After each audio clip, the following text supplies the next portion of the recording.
Welcome to the Inside Sales Enablement Podcast. Where has the profession been? Where is it now? And where is it heading? What does it mean to you, your company, other functions, the market? Find out here. Join the founding father of the sales enablement profession, Scott Santucci, and trailblazer Brian Lambert as they take you behind the scenes of the birth of an industry. The Inside Sales Enablement Podcast starts now. Hi, I'm Scott Santucci. And I'm Brian Lambert, and we are the Sales Enablement Insiders. Our podcast is dedicated to asking the big questions that you should be asking if you want to be successful in sales enablement. You know, Scott, we're surrounded by lots of information. There's a lot of ideas on what we can be doing on a daily basis. And quite frankly, there are a lot of choices that we could be making in sales enablement to be successful. One of the things that I wanted to do on this podcast is this idea of focusing on what matters. And when it comes to what matters, it's often the little things that can get us the most traction. Scott, can you frame that out for us? Sure, Brian. Malcolm Gladwell published a book in, I think it was 1999 or 2000, called The Tipping Point. And in that book, he talks about a lot of stories about how change happens. And one in particular that I think is relevant is one about the New York City Police Department. And specifically, back in the early 80s, New York City, believe it or not, had a lot of crime. And the crime was out of control. There was a whole bunch of strategies to do that. But the New York Police Department followed a strategy that seemed pretty strange. And the idea was any little thing, stop it.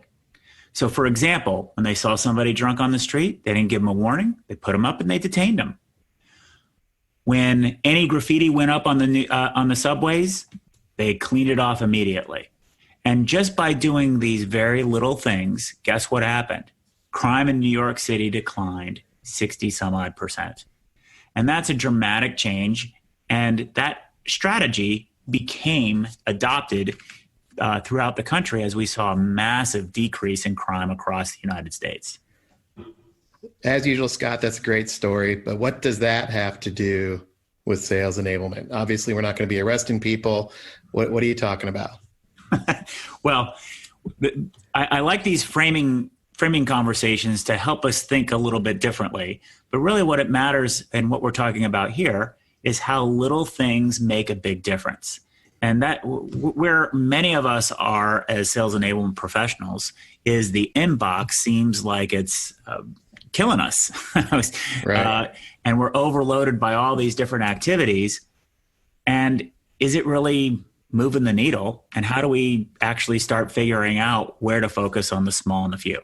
Yeah, that's a great point. There's so much stuff, right? So not only the inbox, but meetings. I don't know about some of our listeners, but it feels like I'm strapped to my chair all day long, every single day.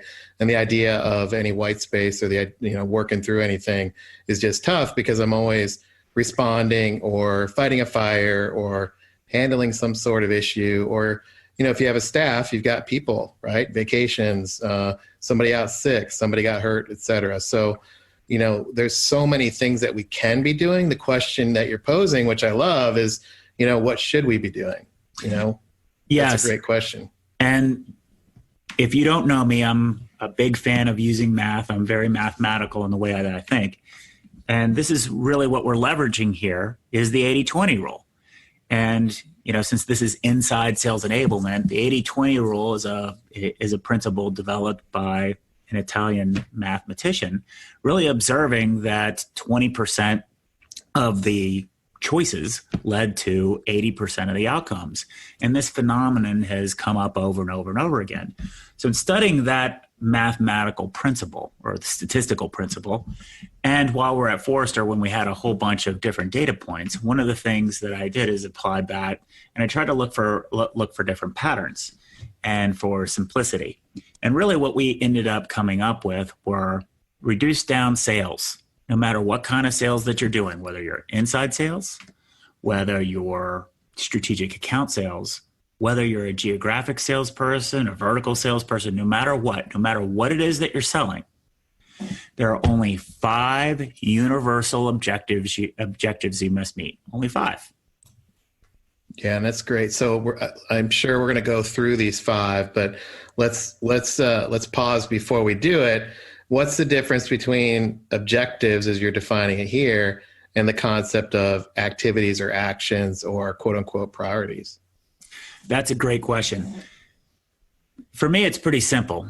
I can accomplish a task or a goal by doing a million things or one thing. So what happens is that in a lot of cases, we overprescribe sellers a whole bunch of things to do, and then they feel obligated to do all those things when they can get creative and just accomplish that objective one way or another. What matters is if we want to use a different analogy here before we get into the details about sales, it matters that you score the touchdown. It doesn't really matter how you score the touchdown. It matters that you get the first down. It doesn't really matter how you get the first down. Now, obviously, in those sports, you have to do plays and make sure your blocking assignments are achieved, et cetera. But at the end of the day, you hit the first down, you make the first down, you keep the drive alive. You score the touchdown, you score points, end of story, black and zero, or black and white, 1 and 0. It's binary. And that's really the idea here is what are the 5 binary things that are 1s or 0s that we can know we either did or we didn't do so that we can communicate to everybody else that sales is actually an all-sum game. There's no such thing as an expected value or a weighted goal or a distributed outcome or any of the other math that we tend to be applying to this pipeline game. It comes down to 1s and 0s. So what are the 1s and 0s that we need to check off in engineering or manufacturing a sales pipeline? Yeah, I love it. And I've certainly used 80-20. I've used these 5 objectives, and they do net it out. And I love, and this is important, I think, for the listeners, as it was for me, this binary nature of 1s and 0s. And what pops into my head, Scott, I know we've talked a lot about this movie, but it's Moneyball, right? Mm-hmm. So, we have batting averages. We've got, you can look at all of the score sheets on a player. You've got all these numbers. And Billy Beane in Moneyball said, you know what? Our job is to get on base. And getting on base and getting a base hit is binary. You either do or you don't. And he built the whole team around that. And that's the same thing here is the binary nature of these 5 objectives. You either help sellers do it or you don't. So that's awesome. Let's hear what they are. Why don't you walk us through those? Sure. Before I walk you through those, what I'm going to do is, Brian, you're throwing me for a curveball. You didn't bring up Moneyball in our prep call, but I'm going to roll with it. So what I'm going to do is I'm going to try to toggle back and forth between Moneyball and these 5 sales objectives. So I'm going to go through the 5 sales objectives really, really quick first, and then we'll talk about each one. There are only 5 things. 5 things. That's it. 5 things that any salesperson needs to do. The first one is know who your target audience is. The second one is to be able to get access to that particular person. The third thing is to have a successful meeting with that person. The fourth one is to create a shared vision or a buying vision or whatever you want to call it, a shared vision of success with the client. And the last one is to present to them a business case that they accept. And to frame this out, the target, the first one, knowing your target, is you're on deck. You're getting ready for hitting. The gaining access is getting on first base. Having a successful meeting is getting on second base. Create a shared vision is third base. And creating a business case is home. You've scored a run. Yeah, that makes sense. And, obviously, if you don't do them in that order, it's not going to work. And also, you either did it or you didn't. That's binary, like we talked about. And another thing that this does, Scott, in my role, I deal a lot with, for example, L&D professionals or trainers. And one thing that this helps with is, not dealing with the outliers. So we've talked 80-20. These are the 20 that we want to focus on. These are the principles or the objectives that cut through a lot of the noise. But if we're losing sight of that, or perhaps, not as disciplined as we need to be on the base running and getting on base and then to first, second, third, and then home, and we focus on other things like the weather conditions, or whether the sun's in our eyes, or what we're eating for lunch. Just kidding. But there's a lot of distractions through the inbox, et cetera, right? Yes. So you can lose sight of the game and the objectives. And in the L&D space, I've spent a lot of time saying, okay, those are things that we could be doing. We could spend time on making sure that the e-learning's better, or yes, we could be spending a lot more time on the assessments or whatever. There's a lot of things we could be doing, but what should we be doing to help sellers, in this case, get on first base? And does that really matter? And I think that's a critical piece of this whole concept. Yeah, and let's go through each of them with a little bit of color. So as basic and as simple as that sounds, and this is one of the phenomenon that I've encountered, when you bring something simple to people, they reject it. But what they want is something simple. It's this whole what's simple is a very paradoxical conversation. But let's talk with just target audience. Who are you selling to? Who do you want to sell to?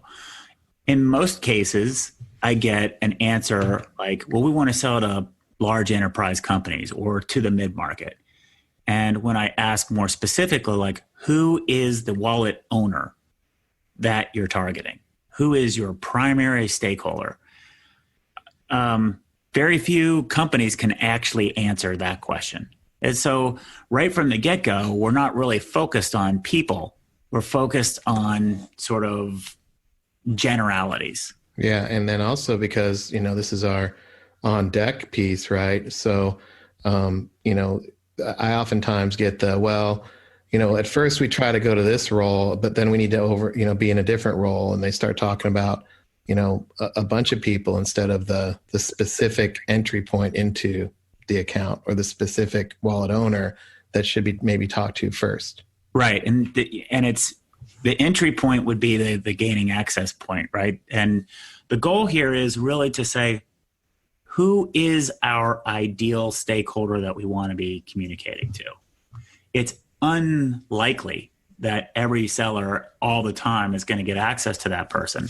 But the reason going through this exercise is so important, if we just apply a little simple math here, a CIO, if that's who we're trying to target, their budget and access to funding might be 100x more than an individual user. So the reason that this is very important is because we want to make sure that the efforts that we're doing is targeting individual people who have buying authority. And that buying authority tends to be higher level people. Obviously, we don't want to try to think that everything that we need to do, we need to call in the CEO. That's ridiculous.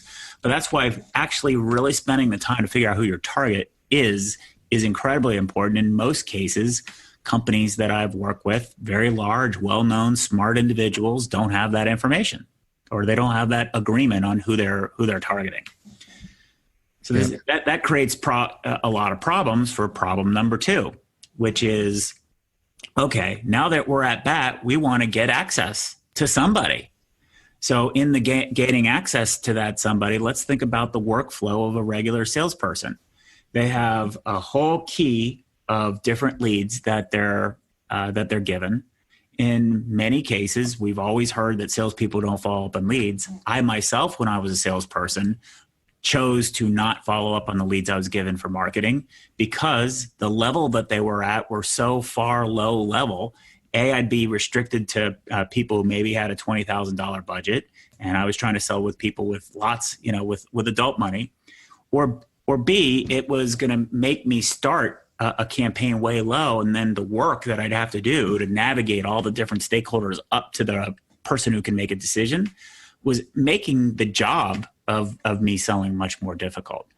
So the goal of the gain access is, how do we actually gain access? And then if you can imagine all of the stuff, do we have the right call scripts for doing that?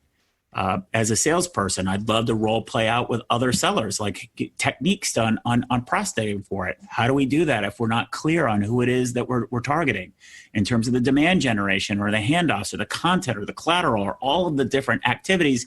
By the way, it's exploding now with email and social media and outreach or reference programs, all of the different things just to get a meeting is great, but I need to get a meeting with somebody.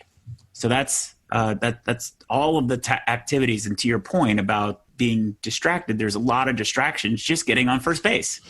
Yeah, and also in today's world, there are so many platforms, but there are also a lot of point solutions. So what's your thought, Scott, on what we're selling?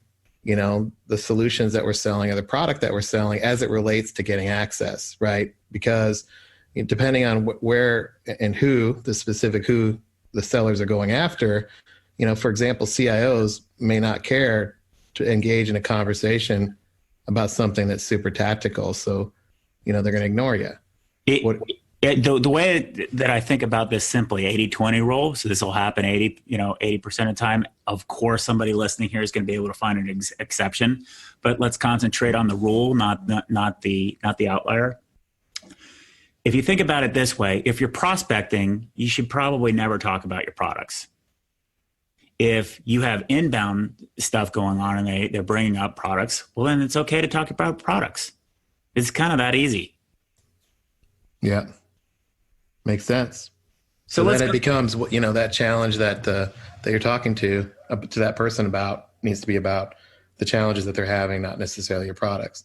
That's right. So how does that help get a successful meeting? Well, we have to have access first so that they will agree to meet with us. Now, obviously on a phone call, if you get them at the right time, you might be able to move into that first meeting.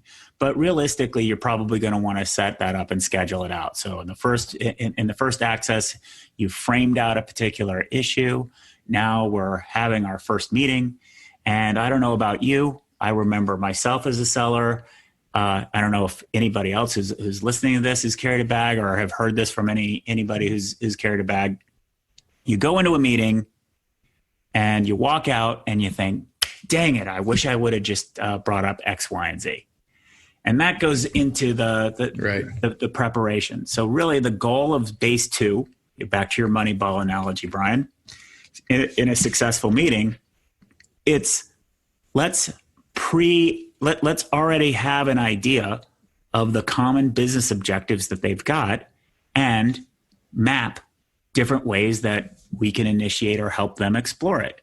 That's very knowable, especially if we already know who the stakeholder is.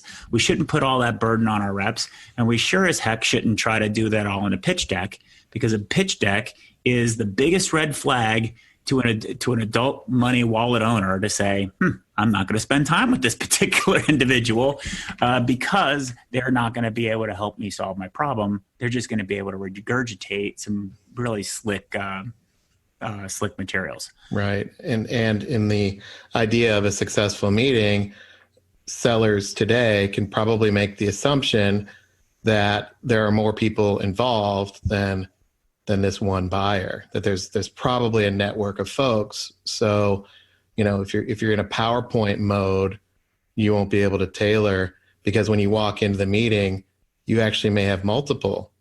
As a seller, you may have multiple people in there, or you need to have a sequence of meetings to string it all together.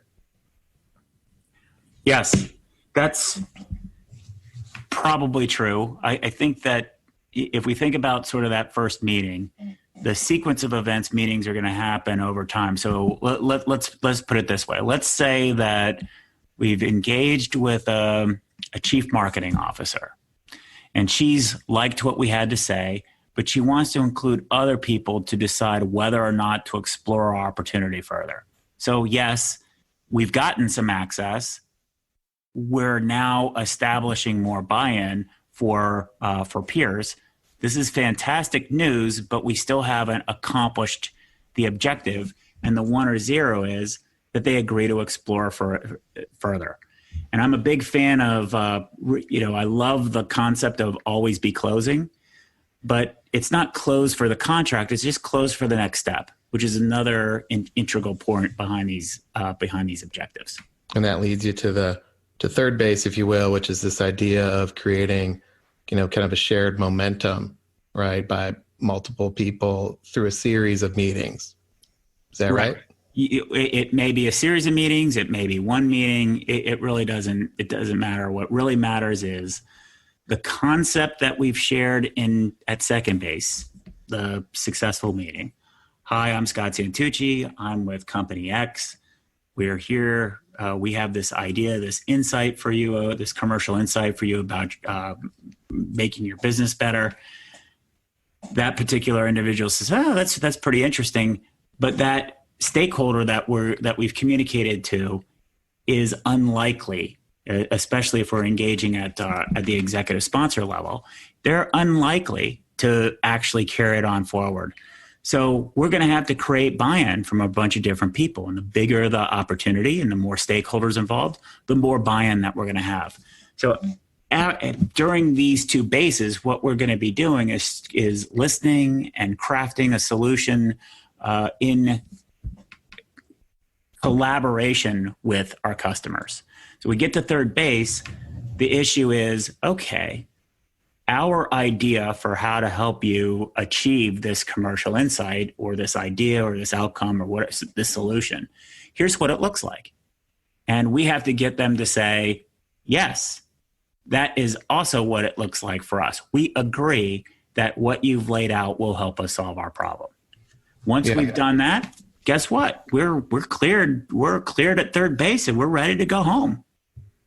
Yeah, that makes a lot of sense. And I feel like this would be a good time, Scott, to just share a brief, sales call series of events here to breathe some life into this, right?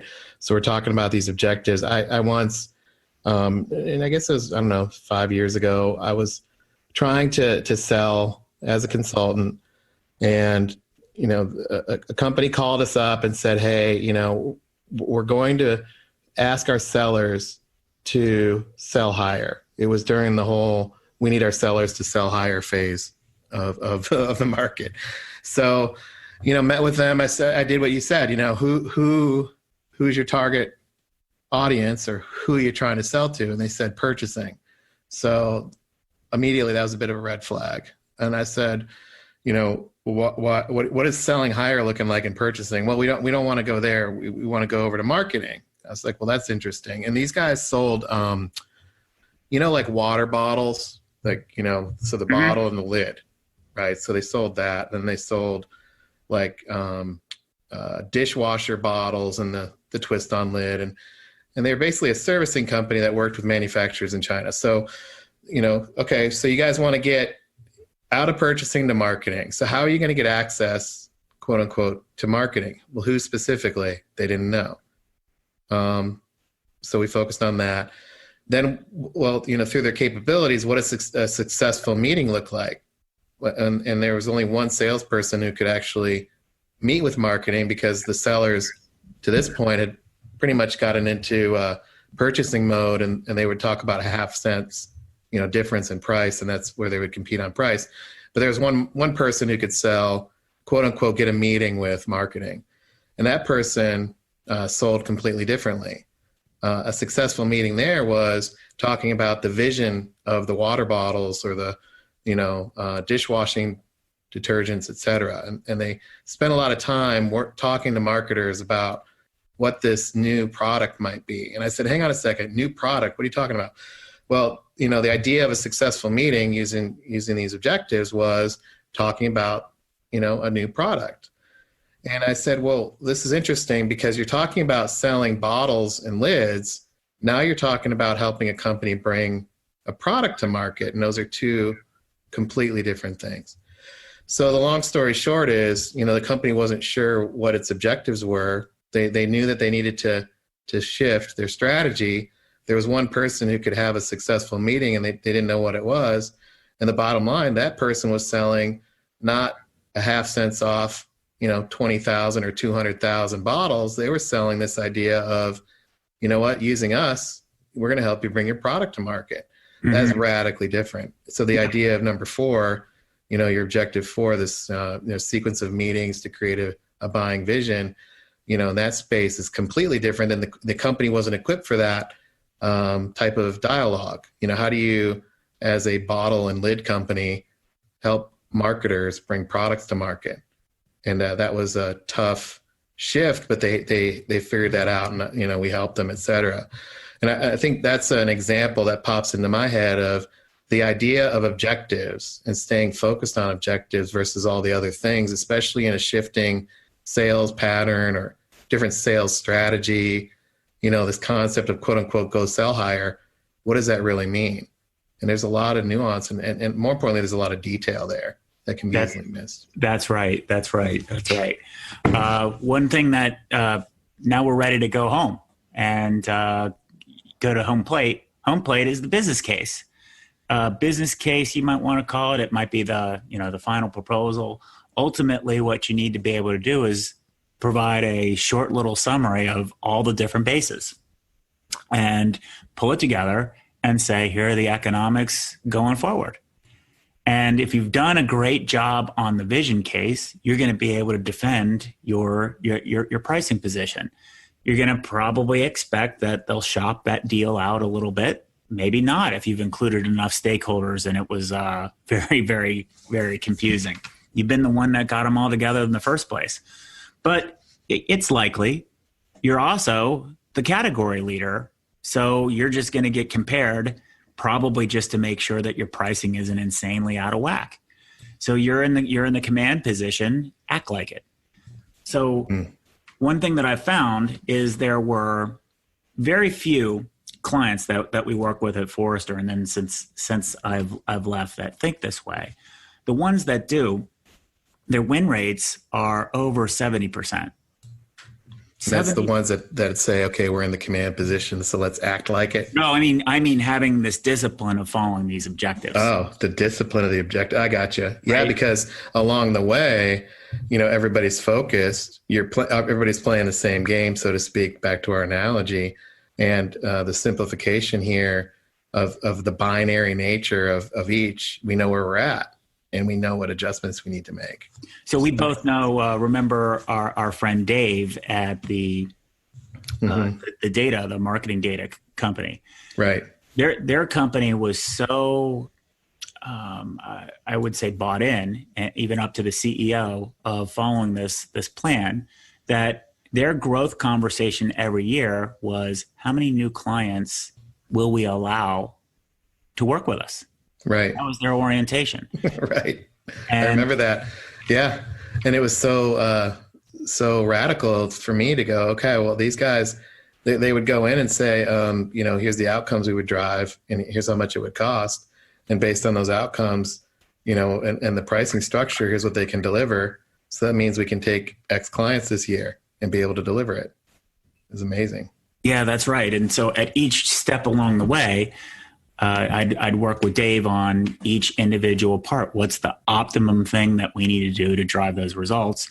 How do you incorporate that into the sales team?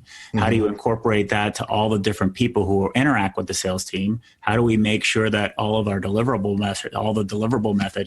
methodologies all match to that, to the point where when they get to the vision stage, they can map out the clients and map out exactly what they do. And they did that so well one time, the client said, hey, wait a second. We actually would like you to do X, Y, and Z for us. And the client offered up $3 extra million of new business that they didn't even know about because they were so clear. And that was, I don't know if I've ever heard of an opportunity where you're scoping it out and suddenly it got 2X larger, just because you were trying to make sure that we're signing off on the value statement. So all of that along the way, they would pick knowing full well that they have a 75% win rate. And if they want to take on 10 clients, that means they target 15. And that's it. Yep, that's it. And when they're rounded for home, here comes an extra $3 million. That's nice. Exactly. So Scott, we're running out of time on this. This has been great. As usual, we like to leave our audience with some takeaways. So I thought, you could give one and then I'll give one and we'll go back and forth. I can think of 2 or 3. You probably can too. Do you want to go first? What takeaways do you have, or some action items do you have for our audience? One takeaway for our audience is really thought that this framework, it's simple and it brings focus to what's hard. And by specifically what I mean is hard, what's hard is the work that sellers need to do to accomplish each of these objectives. That work is invisible to most of the company, and this discipline helps bring that work to the frontal lobe so it can be addressed and made more clear. Yep, great point. My first takeaway would be, when I think about it, and we're talking here, we're talking 5 universal objectives, and what was nice about it is we didn't have to go into a methodology discussion. What type of sales, quote unquote, sales methodology or sales process.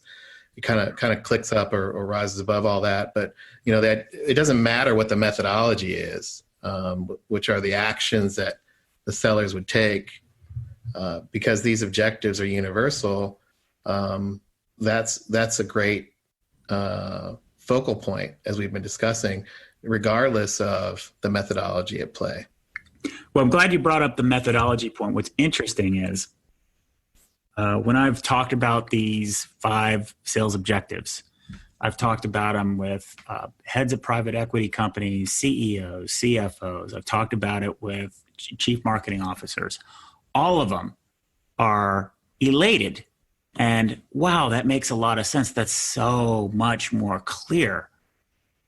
Where do I get the friction? I get the friction mostly from sales ops or many sales managers that say, no, you have to do all these other things. And what I try to reiterate is we're not trying to replace your sales methodology. Your sales methodology is the mechanism by which you are choosing to manage your individual sellers by. I have nothing to do with that. I'm never going to have anything to do with it. It's not my position. That's not my role. It's not my job. It's not my business. My business is to help those sellers be more effective. And the only way I can do that is if we can get the supply chain behind the sellers on the same page. And that means getting them empathetic about what your sellers are actually really having to do. And it's a very difficult conversation because they want to reject these that I'm selling a sales methodology right from the get-go, but no one else in the company has that same reaction. It's pretty fascinating. Yeah, that is fascinating. So let me give my second one then, because I want to piggyback off of that. Then I'll give it back to you for your second one, because what's popping into my mind here is this idea of a Rosetta Stone. Mm-hmm. Right? Just in that story, sales ops, sales management. I talked a little bit about my views of training. I talked about that example when we moved one of my clients from purchasing to marketing. To me, these 5 objectives are a Rosetta Stone. They allow for a translation between functions, between people, and you can have a dialogue. And more importantly, we talked a little bit about Moneyball, but analogies like that I found are helpful to get people on the same page and for everybody to add their unique value. So that's my second one. Yeah. So to add to that, I can't stress enough how important it is to give folks the space to absorb these 5 objectives. One of the people Brian and I both know is a woman named Carol, and Carol has spent a tremendous amount of time just socializing these 5 objectives in the 3 companies that she's been with. And she runs into the same kind of difficulty over and over and over again. But once people buy in, it becomes very easy for her to prescribe programs to, make her job a lot easier. So it's really important to spend the time to get that buy-in. Because what that's going to do is my second point, it's really going to free up a massive amount of time to actually focus on the things that really matter the most, which is the hard work that a seller must do in order to accomplish these objectives. And without some sort of structure, it's going to be almost impossible to diagnose and talk about what those specifics really are. Yeah, love it. Yeah, and that actually leads to my third one, which is this idea of managers, so sales managers. I think, if I could speak directly to them for a second, maybe there's some in our listeners here, I would say, everybody knows that the goal is to help sales management be successful and help sellers sell more. But, sometimes it means bringing people along internally to help you out, sales managers. And this is one of those things where, what's wrong with focusing on 5 objectives that are universal since the late 1800s when NCR started selling. These are the same 5 objectives. What's wrong with doing that to bring the internal supply chain along? And is there a way to, meet people halfway who have budgets, who have resource, that have time to help you, and use these objectives as a way to bring people along and more importantly, dare I say it, but even hold folks a little bit more accountable instead of just discounting it as, and not saying every manager's like this, but sometimes when I talk to a sales manager, it comes across that they know everything and everybody else doesn't know what they're talking about. So that's not every manager, but if that's the prevalent wind internally, the help is going to come very sparse. It's not going to be a lot of help. There's not going to be a cavalry coming to help if that's the vibe coming from management. So, this could be an olive branch, and more importantly, it works. I mean, I've used them repeatedly and they work. So to me, there's not a lot of risk in it. And maybe there's a way to take some of the angst out from the management side. And that would be my third takeaway. Yeah. So Brian, I would, add to that in terms of sales managers. I think the issue isn't so much the cavalry. It's, hey, we're from corporate, we're here to help. It's more it's more the paralysis. Right. Too many cavalries stampeding them, and I think that back up the semi truck of all the help. Exactly. Right. Yeah. Right. Exactly. So that tends to be more my reaction. Good point.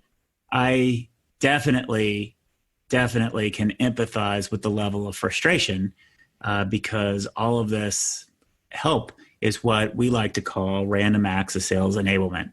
And that's really the key point here, is that this structure, this methodology is disciplined and simple as it sounds, actually reduces so much random acts that it allows you to push back. So even you mentioned training, for example. What about content? The amount of content assets that are available for sellers is all over the place. If you want to really reduce or organize that content, do it by the 5 sales objectives. Go right now while you're listening to this podcast, if you're at your desk, and look at your intranet and ask yourself if the assets that are on your intranet or your sales portal or whatever you want to call it, if any of those things, is there a document specifically focused on gaining access? Because if not, and that's in this document and that document and that document. Well, what I've had is it's in all of it, Scott. Right. All of it helps you get access. Right. Well, so then that's me. So that's you going, well, I'd like an answer on best practices of demand generation. Well, go Google it. It's more or less the same answer, right? You're not really helpful if you provide a galactic repository of information. And also, you're not really focusing in on and giving people examples of how other people have done it. So that's another thing about the reduced random acts, is by having this kind of structure, it makes it super easy to create simple videos of other salespeople doing the same thing. You can do a spiff and a program, pay reps for the first 10 to do it, give them $1,000. That's way less expensive than creating the content yourself, hiring a bunch of subject matter experts, and add more to the thousands of documents already. So it's a great way to keep making things simpler and simpler and simpler and simpler over time. It just takes a little bit of effort to get it started. Great. Absolutely. Well, thanks so much, Scott. And I think this has been a great discussion through the 5 objectives, and all the way back to the tipping point story of focusing on some of the little things can make a huge difference. So appreciate it. And as always, listeners, thanks so much for joining us here on the podcast. Make sure you head over to Inside SE and reach out to us. Give us feedback on how we're doing. We really appreciate all the comments, the suggestions, and the ideas along the way here as we're into our 5th or 6th podcast here. So keep it up. Thanks so much for the community around this and the ideas, and we'll see you next time. Thanks for joining us. To become an insider and amplify your journey, make sure you've subscribed to our show. If you have an idea for what Scott and Brian can cover in a future podcast or have a story to share, please email them at engage@insidese.com. You can also connect with them online by going to insidese.com, following them on Twitter, or sending them a LinkedIn request.